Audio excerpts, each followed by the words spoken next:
మేషరాశి వారికి మహాశివరాత్రి సందర్భంగా ఒకవైపు ఏలనాటి శని జరుగుతూ ఉండగా వచ్చినటువంటి శివరాత్రి పండుగ సందర్భంగా మహాదేవుడిని యొక్క పూజను ఎలా చేసుకోవాలి, శ్వేతార్క గణపతి భగవంతుడి యొక్క ధూప దీప నైవేద్యాల వలన ఎలాంటి ఐశ్వర్యం కలుగుతుందో, ఈ జాతకంలో ఉండబడినటువంటి దోషం ఎలా తొలగించుకొని ఐశ్వర్యం ఎలా పొందాలో ఈ వీడియోలో సవివరంగా సంపూర్ణంగా తెలుసుకుందాం.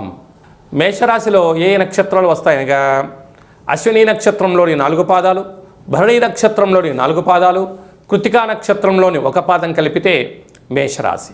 రాశాధిపతి కుజభగవానుడు. వీరికి తృతీయంలో గురు సంచార స్థితి, పంచమంలో కేతు సంచార స్థితి, ఎన్నడూ లేని విధంగా దశమంలో అంటే రాజ్య వృత్తి ఉద్యోగ వ్యాపార రాజకీయ సేవారంగ కార్యక్రమాలలో విశేషంగా 4 గ్రహాలను చతుర్గ్రహ కూటమి అంటారు.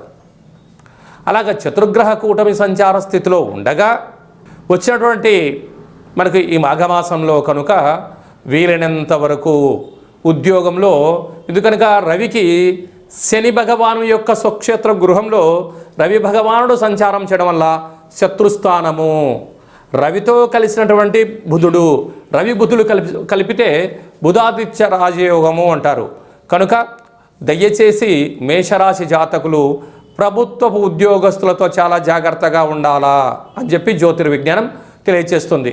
పోలీస్ శాఖ, రక్షణ శాఖ, న్యాయ శాఖలతో దయచేసి గొడవ పడొద్దు. ప్రభుత్వ ఉద్యోగంలో ఉండబడిన వారు మౌనమే శరణ్యము.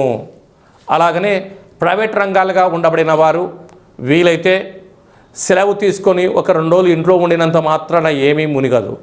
లేకపోతే ఆవేశానికి వెళ్ళినా అనర్థానికి దారితీయడం, ఉద్యోగం పోగొట్టుకోవడం, మానసిక అశాంతి, ట్రాన్స్ఫర్స్ అవ్వడం, అనేక రకాలుగా ఇబ్బందికి గురయ్యే పరిస్థితి ఉంటుంది.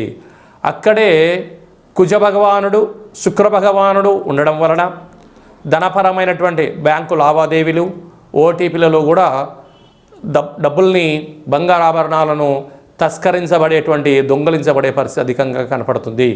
తస్మాత్ జాగ్రత్త.